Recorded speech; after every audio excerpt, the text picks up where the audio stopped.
Hello, everybody. Welcome to this Family Mediation Council webinar, which I'm extremely excited to be interviewing and talking to Deirdre Sanders. Welcome, Deirdre, and thank you very much for coming. Thank you. Just a quick word of introduction. I don't think Deidre needs any, but I think I ought to, as a matter of politeness, say that Deirdre trained as a counsellor. She's currently the resident agony aunt on ITV's This Morning programme.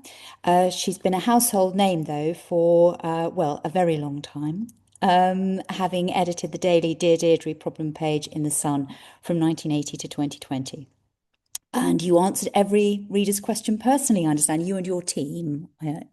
More than 6 million, my notes say, over the years via post, online, and telephone helplines. Deirdre was awarded an MBE in 2023 for services to charity and to the nation's mental health. Deirdre is president of the Family Lives charity, which was set up to support families who are in crisis. Also, ambassador for the Families in Addiction charity AdFam, and a fellow of the Royal Society of Arts.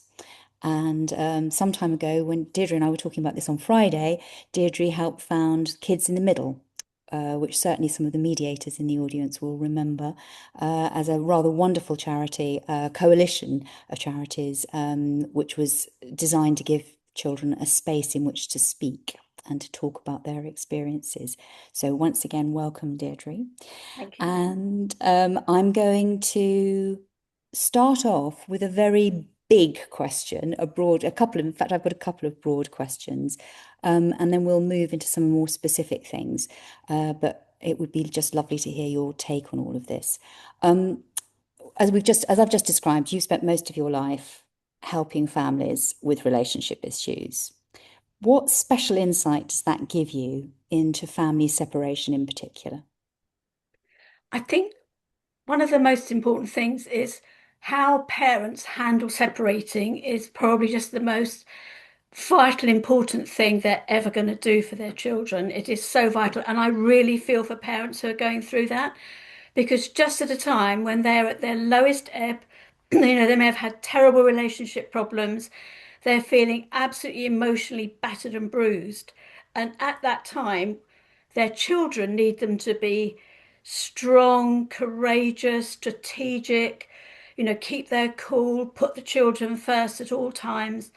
It's just such a tough ask for parents. I think it is really tough, but it is really important that they try to meet that because there's just so much research around which shows how deeply children are affected by the way that parents handle separation and of course all the troubles that have led up to that separation. And it's often underestimated the effect it's having on children. And there's just so much research. I mean, it affects them quite often for the whole of the rest of their lives. It affects how they handle their own relationships, the emotional resources they can bring to it, the patterns of behavior they may bring to it. And it is so common. It's just amazing. So it's nearly half, and I've got a figure written down here. So nearly half the children in the UK by the age of 14 aren't living with both their natural parents. And around 4 million children live in an estimated 2.4 million separated families. So it is really, really tough. And yet there's no support, actually, specific support made available for these children. So parents who are at a low ebb themselves, they may be feeling, I mean, I would always be saying go for counselling, go for mediation. I've always been a big fan of family mediation ever since it first started. So you can be saying that to parents, but there's very little around for the children. That was one of the points of that big coalition we created. It was 25 agony aunts and a couple of uncles, and 25 charities liaising together to really try and get over to the government what a vast, vast problem this is and how many families it's affecting. And also the cost to the nation long term, because that emotional pain passes on. And at the time, this is back away, the government did actually put a few £1 million into providing counselling in schools so that children in schools could say, this is happening at home. I really need some support. And they got it. And it worked well for the length of time it happened. But then, the effects of austerity bit. And I'm afraid that counselling basically got withdrawn mostly. So I suppose really what I'm saying about this is I just do appreciate what a massive issue it is and how many families it affects. It's huge. So what I got from that was that from your perspective, it's an incredibly common problem. It's one of the really biggest problems that a family's ever going to have to Absolutely. face. Yeah. Yeah. Incredibly difficult for parents, but difficult to overstate how important it is for the children that parents try and get it right. Absolutely. I mean, I think it is one of the toughest asks of parents. Um, and I think, we're going to talk, aren't we, about all sorts of different strategies, but I think what can really help parents is to remember that children feel themselves to be, they're half one parent and half the other. They're very much the child of both parents. And so if a parent lapses into really slagging off the person they're splitting up with, the child takes that as being about them. They really do take that to heart, and it is very, very undermining of their self-esteem. And I think it can really help parents when they're going through this to just keep thinking of, instead of talking about my ex, who that is someone who's like out of your life or out of your love anyway, if they actually talk about the other parents being, my child's other parent, or, Freddie's dad, or, whatever, that can really help because it actually keeps bringing into their thinking and their conversation the fact this is their child's other parent. It's such a vital relationship, and it shouldn't be severed. And it's really important that they try and maintain that and talk positively about the other parent. So the family may be changing shape, but the child is not going to lose a parent. So important to understand that, and that you make that reality as far as And you can.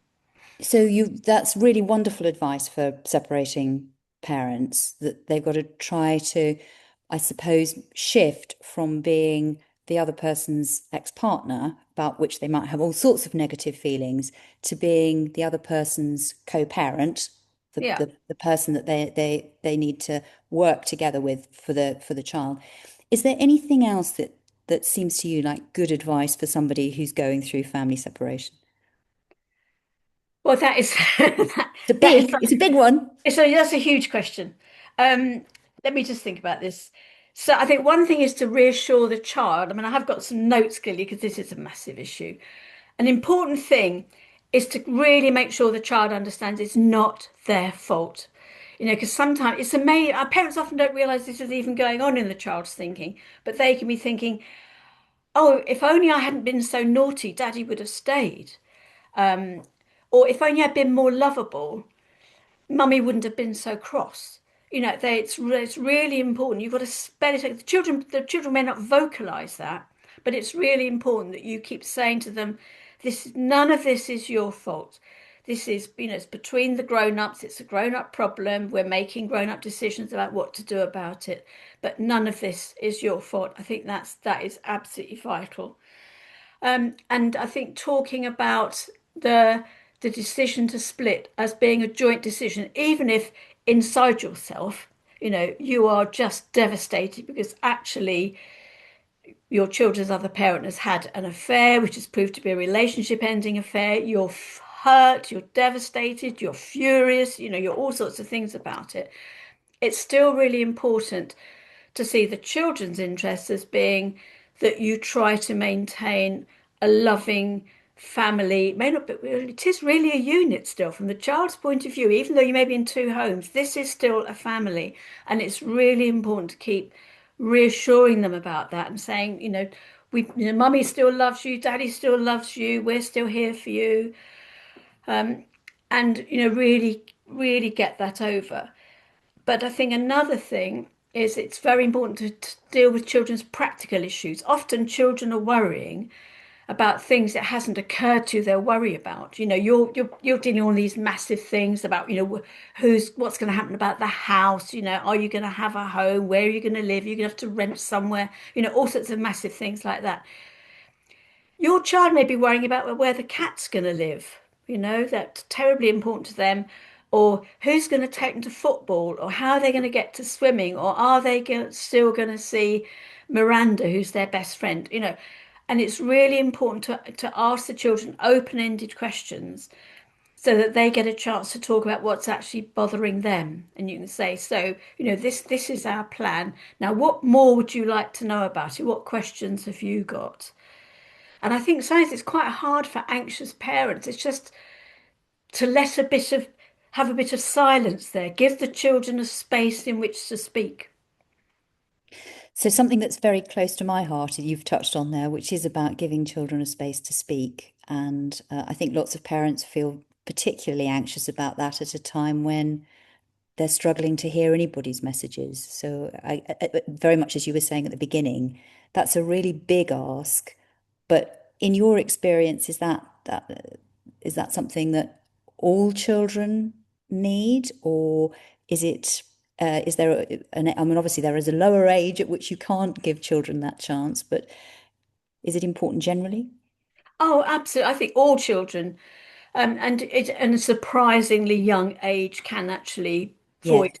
concerns, maybe at a level you haven't thought of, but Mm. they will do if they're given the chance.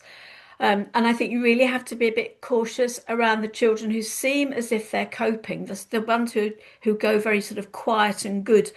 And also, I mean, there's research around shows that, for example, teenage boys are among the most seriously affected, partly to do with cultural reasons. They tend to bottle up their feelings.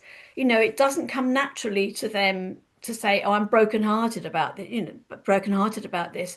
They're often trying to maintain a face in front of their friends, keep their end up. And so again, you've really got to try and draw their feelings out. And it can really help. There are sort of known tactics for trying to talk to children. I mean, you may or may not have a car, for example, but children will often confide in you while you're driving along because your eyes forward, both of you. Children often, and perhaps particularly boys, but I think children generally, they can find the eye to eye. You've really got to, I really want to know how you feel, sort of, looking deep into their soul. They find that very challenging. So try and think of comfortable things you can do together which will encourage the children to talk. And I think it is really also important that both parents, they're going through so much. I completely understand that. But try to find time to spend one to one, both parents, one to one with each child. I mean, which can be tricky if you've got three or four children, but they're probably not going to confide in you if they've got siblings around. You probably need to have that one-to-one time. And it's probably worth timetabling it, you know, so you actually make sure you have actually had, even if it's just 15 minutes, but half an hour with Jemima, just to Mm. actually have that conversation so they've had a chance. And you can say you can do it while you're toing and froing with them to other activities, but just make sure they've had that chance. Because otherwise a week can easily go by and they may be bottling something up and you'll know nothing about it. I think that's brilliant advice and really useful for me to think about as well, both as a mediator trying to set parents up for having that conversation, which obviously most parents absolutely dread. It must feel as though it's the worst conversation in the world to be passing that news on. But also as a child inclusive mediator talking to children myself, and I must confess that I particularly like it if they opt for a walk with me, because Oh yeah. I think that gives them a really lovely chance to have a natural conversation. Um, okay, some more specific questions, if that's Yeah. okay. Um, I have to say I'll try, but I sometimes feel that you family mediators are more expert than I am. But well, let's have let's a try to go, and explore it together. we can have a conversation, and we can check out each other's views about things. Um, we just started talking about the conversation where you tell the children, and you've given some lovely pieces of advice about how to do that and what to bear in mind when you're doing that, including making sure that people understand that this is what the best way of delivering the message is to say this is a joint decision, even though in many cases it isn't a joint decision. But there should be something that you can agree on as describing as a joint message. Um, do you think there's a good way to explain separation in a way that reduces fear and blame? You've talked about how children experience that. I think one thing is to actually emphasize that mummy and daddy are, both probably going to be happier in this new setup because the children will almost certainly have been hearing rows or picked up on tensions. Parents often underestimate just how sensitive children are, especially maybe young children, to what's going on at home. And they think that because they haven't actually specifically rowed in front of them, that they've protected them from the tensions in the relationship. But kids are very sensitive. They will just pick up, a set jaw at breakfast time. They really will pick up on that. So I think that's an important thing. And to say that, mum and daddy, we've talked this over together, and this is what we've decided is the best decision for all the family. So it's clearly a sensibly taken decision. It's a safe decision.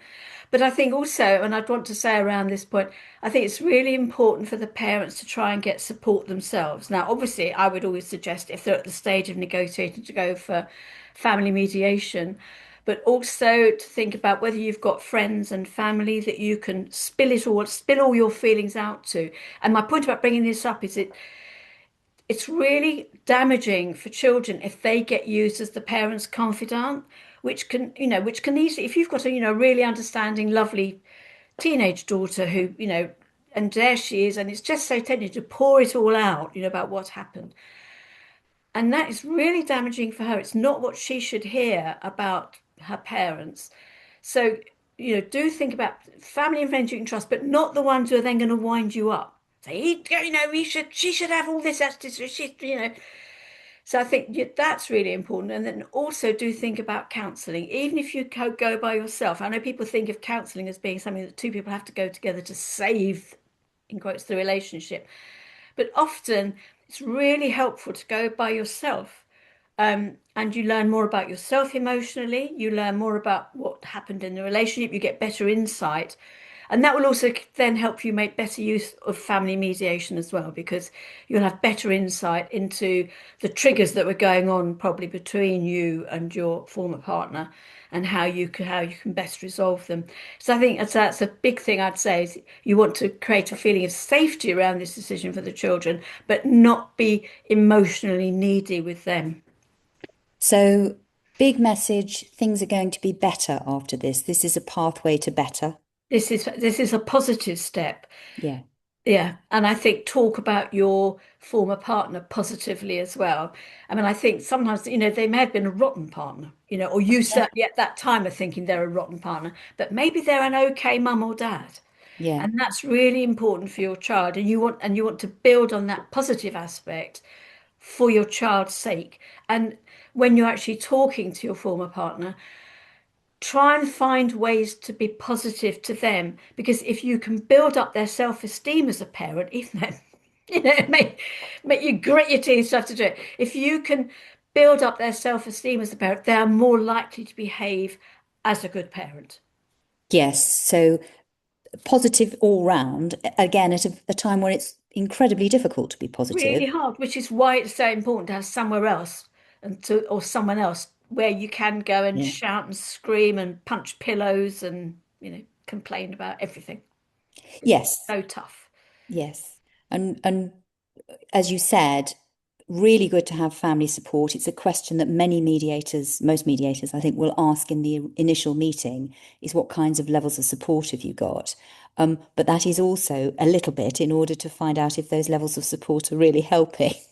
Yes, and not just winding everybody up. Yeah, and not Yeah. not because everybody wants somebody who's in their corner and quite right too. But sometimes the message that they're giving you isn't so great. Really helpful if parents, families generally can, wider families can take on board the fact that they need this relationship to work Yes, in as the long parents. term as And parents. they really do.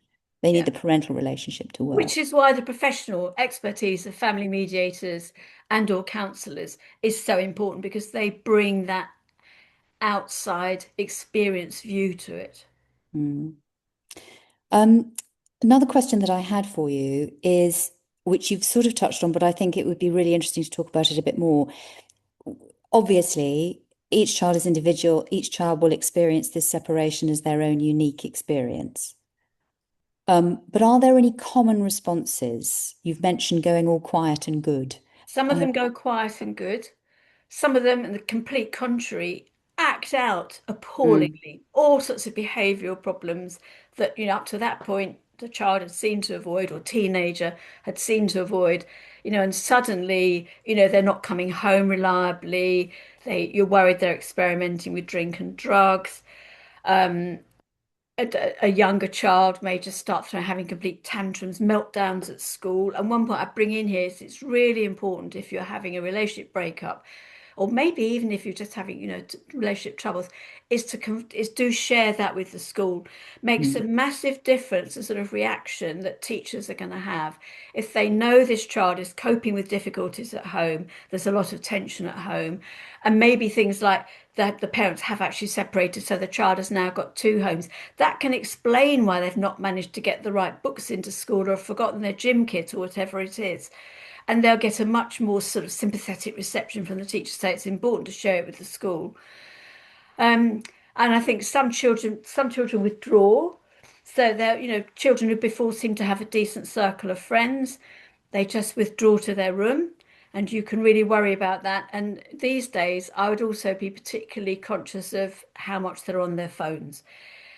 If you're going through a difficult time yourself, let alone something as tough as a relationship split, it can be very tempting to let the kids resort to screens, because if, from when they're toddlers to when they're 20, they'll probably be like quite quiet and they're there and they're looking at their phone or your phone. But really try and avoid that trap, because there's all sorts of, it's not great for them. We know it's not. A bit of phone use, fine. Staying in touch with friends, fine.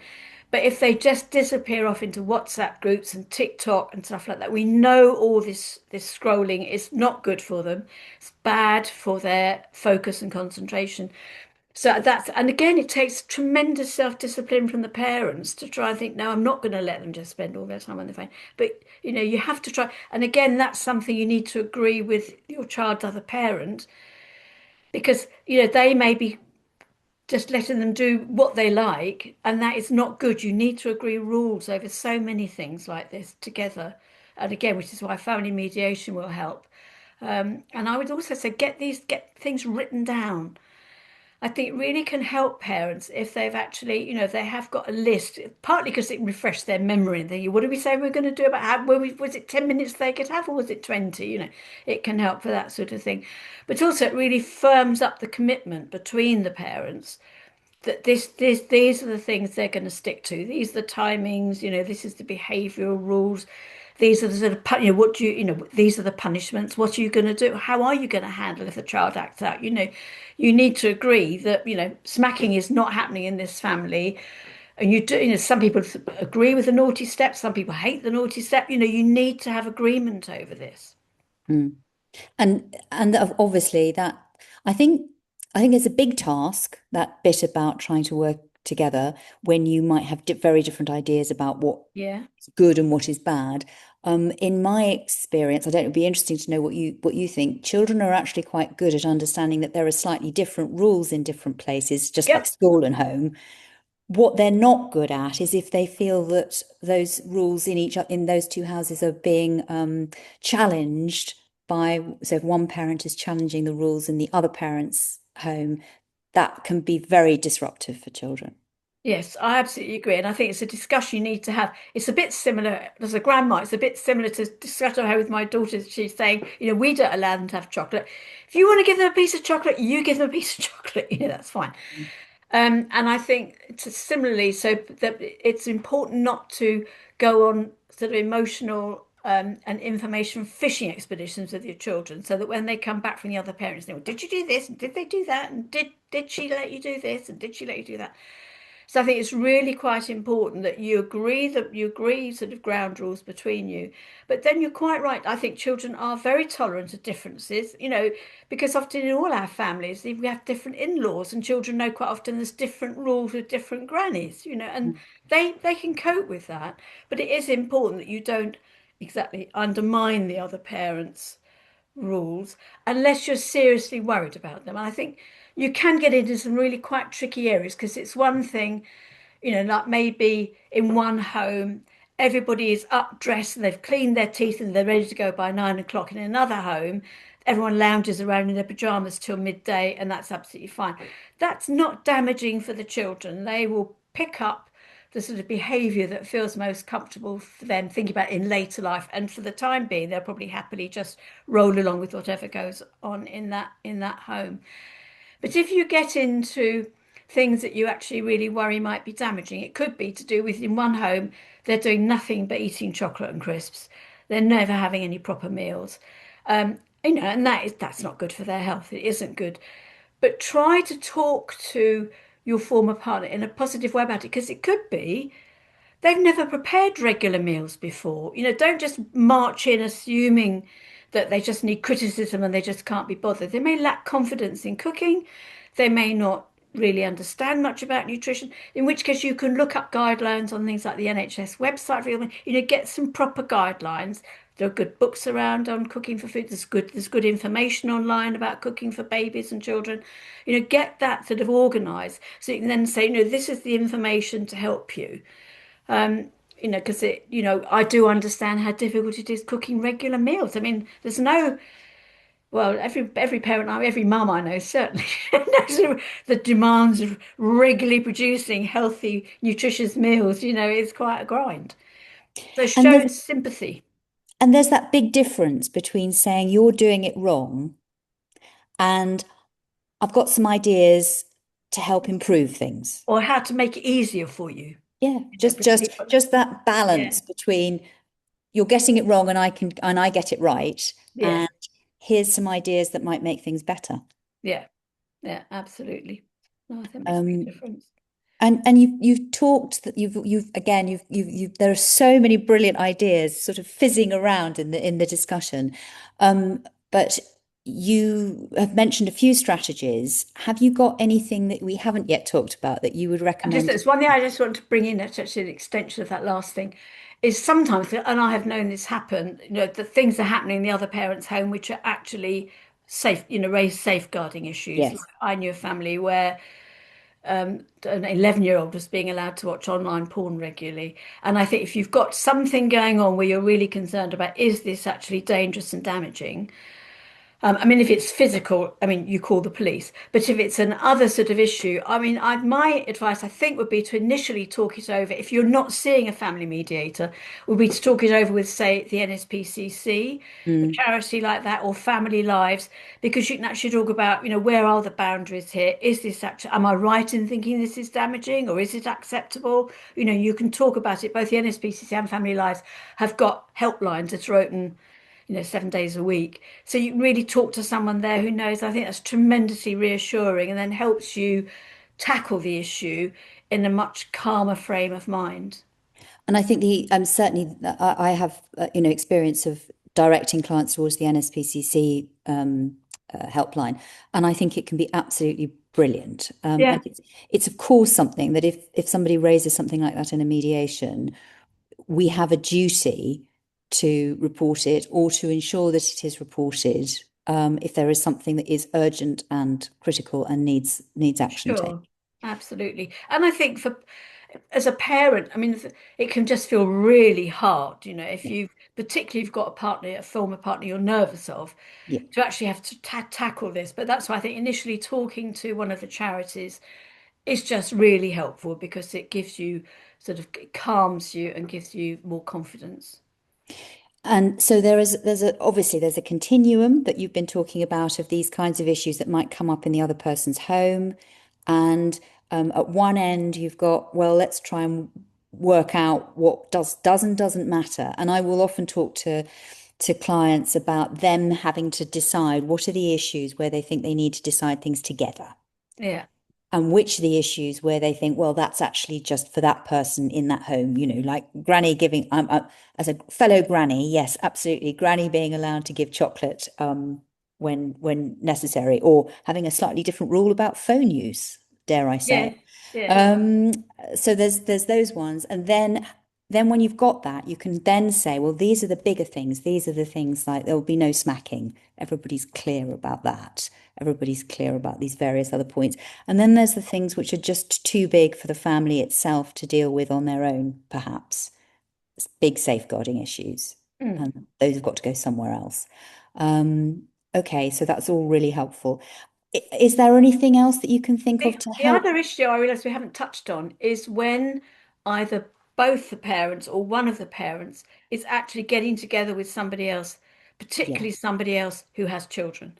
So Yes. I think, so it may be that when you go and visit mummy, there's this other person there. And I think it's really important for the parents to work out they to work to take out their difficult feelings about this somewhere else. Again, we're talking probably about some counselling or someone else they can pour their feelings out to because that's going to be very hard for them. But it's important in the same way as you don't want to be running down. It's not good for the children if you're criticizing your former partner, their other parent. You don't want to be wading into saying that the new person they're with is horrible or, it's seen as a threat. You just try not to get any of those feelings over, and to just try and stay very calm about it. And you have to hope. I mean, I would say to the parent who's got the new partner, I would suggest that the new partner does not try and wade in as being an instant mum or instant dad. It doesn't work, even if they've got children of their own who are going to complicate it all. And just gradually try to build a relationship with the child. They do, it's not something you can force the pace on. And there are lots of stories around. It can be very successful in the long run. Children don't get ruined by having two loving mums and two loving dads. It can work. It really can work. And some families blend very well, but for some, it can be harder. And I think you've got to take it at the child's pace, and just gradually try and build trust in there. And I think probably trust is the first thing you need before you start thinking about love or affection. It's trust. They need to feel safe with you, with this Mm, other person who's living there. And that's hard. And I think also for the parent, the one, they've got to be really careful that they still do give enough attention to their child, because if they're in the throes of, oh, it's new love and it's all exciting, and the child can feel completely sidelined by that and really pushed out. And so going to that parents can become something they dread because they just feel like an also ran in that situation, because the dynamic is clearly only going on between this new couple. And if there are other children there, so this child's going to have to get used to new, half siblings. Um, I think it's really important to try and don't let the children get into competition. That can be particularly tricky if you have, for example, got, two 9-year-old girls or two 11-year-old boys who may be actually very different as well. So I think it's really trying to look for the individual characteristics of those children and giving them some one-to-one, again, one-to-one time. mm. And I think it's so right. There's so many of the children that I see say, I just want time on my own, to With, spend some time on my own with mum or yeah, dad. And yeah, also sometimes talk about not finding it comfortable that their mum or dad is now a mum or dad to somebody else. And probably that's because their mum or dad is doing a brilliant job of being a stepmum or dad. But they're looking on and thinking, but you're mine. You're yes, not theirs. absolutely, yeah. And I think sometimes parents, it's understandable, rather self-protectively, they don't want to look too closely at the difficulty of that for the child because they just want it all to work. They Mm, want their child to come over, they want to have nice weekends or days, whatever it is, together. And they just want it all to work for everyone to get on. And their temptation is to try and sweep the difficulties under the carpet rather than actually tease the issues out and have this one-to-one discussion with their child, because they can say to the child, you have some one-to-one and say, is there anything you're finding particularly difficult about this? mm, And give them a chance to say, well, I really don't like the way, she calls me, whatever it is. I mean, there's all sorts of things can happen, or they don't like the way bath time's done, or, there's lots of children come with very strong patterns of the rituals in their own home, and trying to change those rituals can be very hard, which is, I mean, going back to sort of almost at the beginning of our discussion, it really helps when parents are separating to try and keep the children's routines as familiar as possible, that they're doing this, the same things at the same time that they did do before, so that their world isn't completely ripped apart. Mm. So again, putting the children at the front and center. Absolutely. And I know I really do understand it's hard, but everybody will be happier in the long run if you can manage to do it. We do try to encourage people to talk about what it's going to be like introducing new partners at a point when there aren't any, if we can. Yes, yeah. And I, do sometimes have clients who say, but I don't need to talk about this now. Why are you asking me to talk about this now? And the answer is because it's going to be easier to talk about it when there isn't a particular person, and have it in your head as what is it we're going to do? We're going to follow these steps and we're both going to do it. Yeah, I can absolutely see because I think it's also help if parents have got if they've prepared the ground, they're going to tackle it all more calmly and not because I mean sometimes you can make um, an emotional error inadvertently just because you're not prepared for it. Mm. So I think that's a really good idea to prepare. I think I do. I think it can work, but obviously it doesn't always. We've looked at this a little bit, but just one of the most common things that comes up in mediation is one parent saying it's all got to stay as close to it the way it was before as possible, and that might mean having very little time with the parent who's left, because outside the family home at least. And then we've got the other parents saying, no, the thing that's most important is that they know they've got two loving parents. Have you got any ways to help people kind of meld those two, both very important ideas? Yeah, it's really tough, isn't it? I mean, I think some of it is to do with practical arrangements. I mean, because I feel sorry for children who end up spending hours and hours in cars being, they're just being driven from one place to the other. So there has to be some sense about that, I think, so that the child's not spending half their weekend just being driven in order to get to the other parents. But equally, I don't think it's very realistic expecting the other parent to come and play with the child in what was their former home because it's like trying to pretend something's real that is no longer real. So, I mean, I don't think there's any sort of firm rule, but it's this again, it means where mediation is going to help, but the parents working out together what's actually practical for the child. And I think if the children are old enough, obviously you can ask them about it. Um, but it's so that they're spending a reasonable amount of time traveling, not too much. And I mean, I do believe in the children seeing as much of, 50-50 of both parents, if that is feasible. But I think sometimes, you can't enforce that if it's going to be at the cost of the child's sort of enjoyment of life, really. If they're just, I think it's really important to make the arrangements for the benefit of the children not for the ego or the satisfaction of the parents. It's Mm. really important that the child is put first. And it can be really hard later on when they're teenagers and they often have, they've got their own friends and things. It can be a lot harder to get a teenager.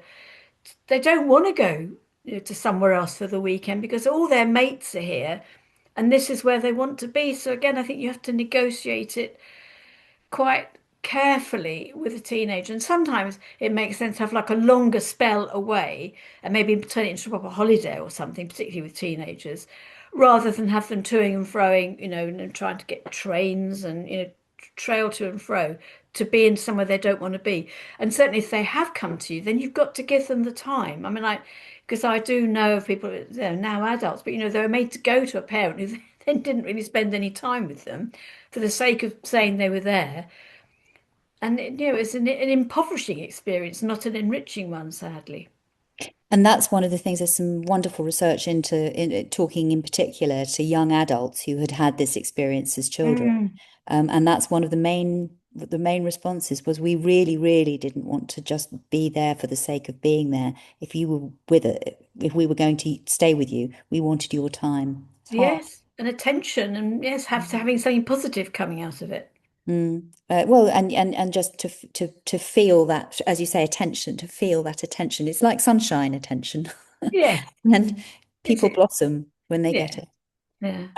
I'm mindful that we're going to have some questions, but I do was just want to ask you the last one of mine that I'm going to ask, Deirdre, is you've talked a bit about protecting children from adult emotions, and you've talked about using counselling as a way to do that, to try to take so that you've got somewhere else to take your emotions. Is there anything else you can think of that would help an adult to protect their child from hearing things that they don't want to hear? Obviously, you've got to be like just practically careful. The fact that they're not in the room doesn't mean they can't, Mm. hear the row or things like that. And don't run, we've said, I think the obvious, don't run down the other parent in front of your child or to your child, or talking to somebody else when the child actually might be in earshot. You can, let me see. Another thing, a point I actually wanted to make sure is I haven't done, which actually will help protect the children, is give yourself a nice time too. I think it's really what that will help you. If your child's going away to the other parent, don't just, spend the time at home cleaning or something. Do something nice.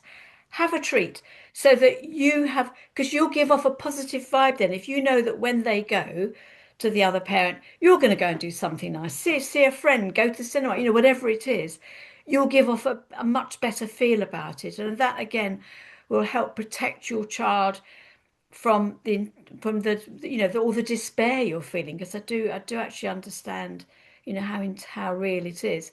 And I think just make a list for yourself of things that make you feel good, and that varies, but I mean there's loads of research around again which says that getting out of the house first thing, getting some fresh air first thing when you can help. Again, if you've got to get your children off to school first, that can be hard, but just do try to look in a positive way at ways to make yourself feel positive. Because if you love yourself a bit, you'll love your children even more. And I think that's all powerful advice. And again, feeds into that. I think it's very difficult for parents to understand quite how strongly children's desire to protect you, you the Yes. adult, is, and how it can overwhelm them, and they can do a really good job of it, but only at a cost that is quite difficult And for them. they'll be happier if they know you're going to do something nice while they're not there. They love that. They don't want you to be moping around and unhappy when they're not there. Yeah, absolutely. So, Helen, have we got any questions that we should be putting to Deirdre? Hello. Yes, we do have some questions. And if anybody else on the call wants to put any questions to Deirdre, you can use the Q&A function that should be at the bottom of your screen. So the first question we've got, Deirdre, is from someone who says that they've been at loggerheads for months. Is it too late to try and change course and to try mediation? And I think it's the same as family mediators. I don't think it's ever too late. No, and it can take a lot of patience. But I think it can really sort of turn the corner for you. And even if you have to go alone initially, I think it's really worth going because you can pick up different ways to frame your feelings, which will enable the other person, your former partner, to respond to you more positively. It's so easy for people who are going through a separation. You both get dug into their own point.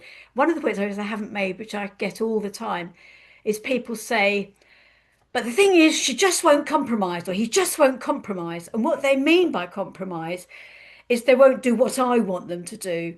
And I think the really important thing to understand about compromising is you have to give up something. You will not get all your own way. It's going to be, whether it's like 30, 70, or 50-50, but you are going to have to give up some ground. But that's worth it for your child's sake. Thank you. We, And that leads us really nicely into our next question, which Philippa, you might be able to answer as an accredited mediator as well. If Deirdre, we'll ask you first, and then Philippa may want to come in. So somebody said they're willing to try mediation and compromise, but their ex is really unreasonable, and they don't think that they will budge. Is it worth trying? I think everything's worth a try. It's got to be worth trying. There is so much at stake here, and it'll make such a big difference. So I think try and don't underestimate the mediator's skills. That if your former partner will just agree to be in the room, the mediator may well be able to put them at ease or may help them feel more secure so that they're able to, or calm down, so that they're able to sit there and start compromise, back on the word compromising, actually see the scope for compromising. And also in my experience, the reluctant partners, they're often not so frightened of mediation as they are of counselling. I think often people they've got a lot of issues, and you say, "Oh, I want you to go for counselling," and they have visions of somebody digging into their brain and their heart with a spade and digging out all the stuff that they've carefully hidden from the world and themselves for 40 years or something. Mediation is much more, they feel much more about, toing and froing, negotiating skills, and they can feel more comfortable with that. So I would just keep plugging away, saying it really is worth a try. Thank you. For And our then child's sake, put the child first, for our child's sake, it's got to be worth trying. thank you. Philippa, I'm going to tag on a question to you because one's just come in, which very much follows up on this same question. How do you get the other parent, co-parent, to consider mediation if they refuse to go? I think I think one of the things I tr would try to do is to be honest about what it involves. Because Deirdre's absolutely right. Mediation, because it's not counselling, it's got a very practical focus, and it's very likely that the more reluctant person will themselves have some things they'd quite like to do without having to go via a lawyer. Would quite at least like to discuss. And one of the things I would always say to people is this is just a conversation. For good or ill, this is a conversation. It's a difficult one, but the difficult conversations are the ones that are most worth having. And why not try? I know very little that isn't improved by at least an attempt at conversation. Thank you. I don't know anything that solves all problems, and mediation couldn't possibly solve all problems, but it's a reasonably good starting point for everybody. So I would try to be honest about what we can and what we can't do. Absolutely make it clear that it's voluntary at every stage. And so if at any stage you don't think it's worth doing, you can stop it. I would also be very clear about the fact that it's quite a limited intervention. So there is no point in having a mediation where 4 sessions down the line, you haven't made any progress. If you haven't managed to make progress on at least one, even if it's a small thing, after 2 or 3 sessions, then this really isn't helping, and you shouldn't be doing it. But trying it, why not? Great, thank you. And at the moment, there is a £500 contribution, isn't there, from the government to try family mediation? There absolutely is. And that, of course, helps enormously. I mean, we haven't really talked about, to be honest, one of the main reasons that many people try mediation is because they are terrified of the costs of going to solicitors and doing it in that more expensive way. For myself, I think it's a pretty hideous cost, but it's not as hideous as the cost of family relationships that is often associated with trying to deal with everything via solicitors. But it's real. That financial cost is a very real thing for most people. And of course, mediation is still something you can get legal aid for. So you can get legal aid for family mediation if you qualify. And the voucher is, I've had lots of mediators say that's a game changer for most of their clients, is that it allows them to do that. Well, why not try having a conversation this way at no cost? Thank you. We've had quite a lot of questions about that, you see, so about the reluctance of the person. So hopefully we've answered all of those. I Um, think, can I just chip in and just say, I think it's a very real issue because, certainly for me, because I hear from the people who still got problems. So I hear a lot from people whose former partner won't go for mediation. But if people go for mediation, it's working. They stop writing to me or stop calling me. So I mean, I think it is a massive issue, and I really feel for people who are in that situation because it will make such a difference. And you just try and work out, and I try and help them work out what is it that their former partner is afraid of. Is it that they're worried about they're going to give away some power? So I understand the reluctance of counselling. It's a sort of a different issue, but with mediation, and I think sometimes this is the financial thing that someone who's got much more financial clout thinks they're going to get the bigger, better lawyer, and so they're going to be able to win if they go down that route. But by and large, I completely agree with Philippa. You just think there's nothing to lose. It's just that having those conversations is just so helpful and valuable. And it's very sad if you can't get a partner to even consider it. Thank you. Um, our next question is about domestic abuse and specifically about psychological abuse. Mm. But it's also about if the other partner is constantly undermining and fun things and blocking holidays and saying lies about parents. So there's quite a lot that's blocked up, So in this question is what happens in that situation? Is mediation something that's suitable, and what might happen in a mediation session if it does go ahead and those things are happening? So the first thing that we have separate confidential meetings with each person, which are often known as a MIAM or the mediation information and assessment meeting. And at those separate meetings, this is a very important part of what's discussed. And we will go through and think about what we're being told. And a very big red flag for mediation is the other person being frightened. Sorry, the person you're seeing being frightened of the other person. And that doesn't mean we're not making a judgment as to whether or not there's a real, there's an objective cause for that fear, but the fear itself will stop somebody having a conversation that is a meaningful one.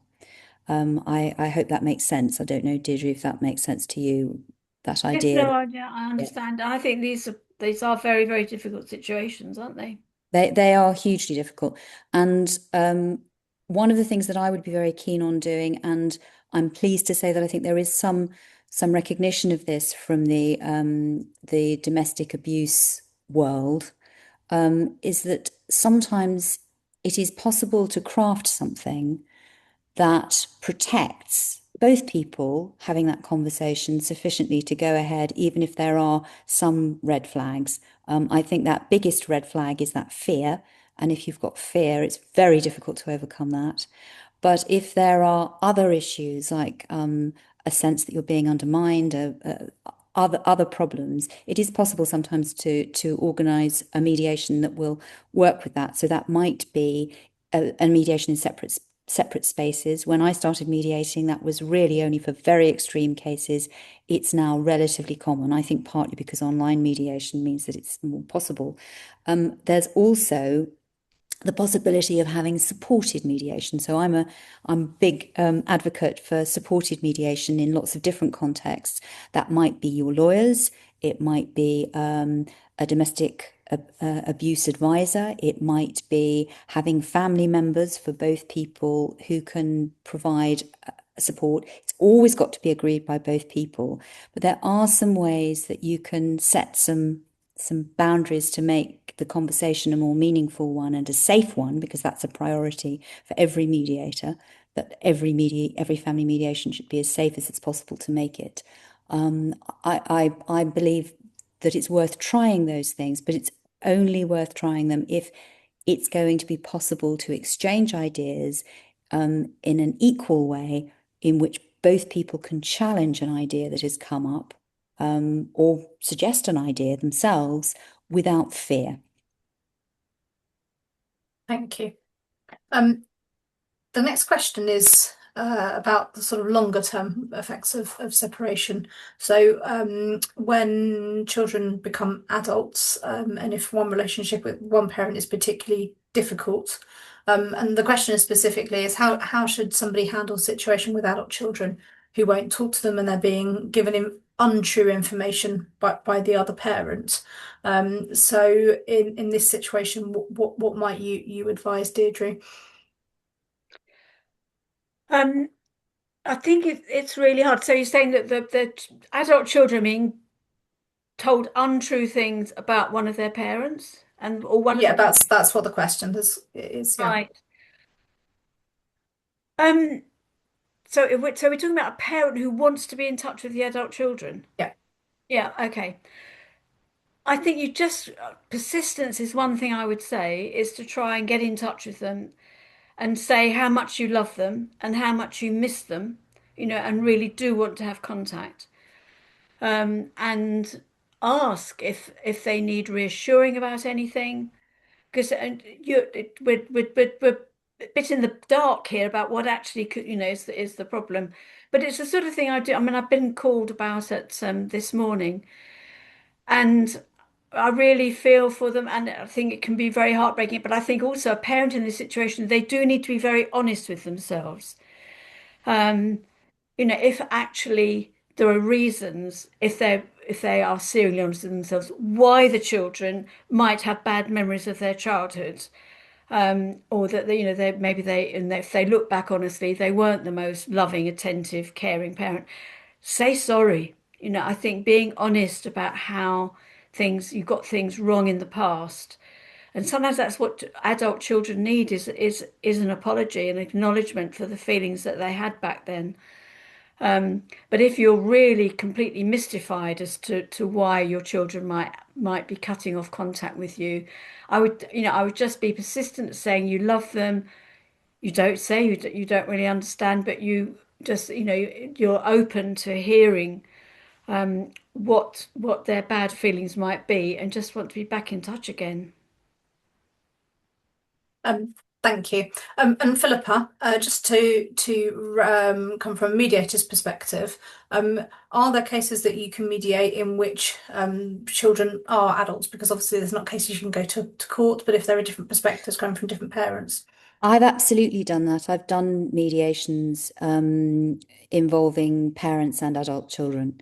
Both parents who are together, who are estranged from an adult child, and separated parents where it's a sort of three-way conversation. And I think it can be very useful. Again, obviously, if the adult child is saying, "I simply don't want any contact, I simply don't want to do this," it's a voluntary process and it's not going to be of any use if that's what the adult child is saying. I have had both with younger children and adult children, I have found some parents who have found it useful to create a series of videos. And one of the things that we stress if people are going to do that is very much to say, as Deirdre is saying, to say, "I'm really sorry. I will have done things wrong. I know. I mean, is there anyone amongst us who hasn't done things wrong?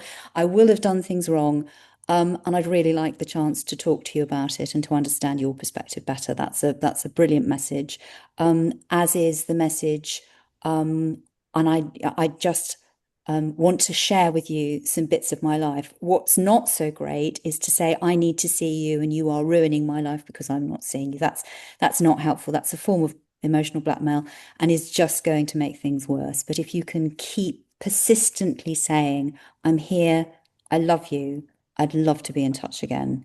And if necessary, something like a video or postcards, perhaps, that doesn't feel too intrusive, that can be sent without an insistence on a response, that can be really positive. Thank you. We've got just 2 minutes left, so I hope we can squeeze two more questions in. The first one is, do partners need to have a rough agreement on how the financials will be split before attending mediation and or applying for a divorce? No. Thank you. That was a very, very quick answer. And the last question is, how can I find out more about family mediation and resolving the issues we've been talking about today? Well, Family Mediation Council is a great place to start. You've got lots of information on there. There are lots of other places on the internet where you can get information. I particularly recommend the Family Mediation Council's Find a Mediator bit of its website, because then you can look up people who are close to you and you can say, "I want them to be able to see children," or "I want them to be able to do this particular kind of thing. I want them to be local to me." And then talking to an individual mediator. Almost every mediator I know, I think probably every mediator I know, is very happy to talk a little about mediation without you having to pay them anything, just to give you an outline. So my service, for example, has a couple of guides, one to mediating with us and one that's a more general, "This is a guide to mediation." Thank you. We don't have any more questions in the chat, Philippa, so I'll leave you to wrap up. Right. Deirdre, it's been a real treat. Thank you so much. I feel as though I'm sitting on the sofa at this morning or whatever. I feel as though I've had your undivided attention for all this time. It's Thank you. been a great pleasure. Thank you very much for asking me. It's been very interesting. I've learnt too. Well, it's been wonderful, and I'm still in awe of just how much information you managed to pack into every answer that you gave me. Thank you so much, and thank you to everybody who's come on and looked at us. I hope that some of those people I'm talking to will be looking later and the at the recording. But thank you all, and have a good rest of your day.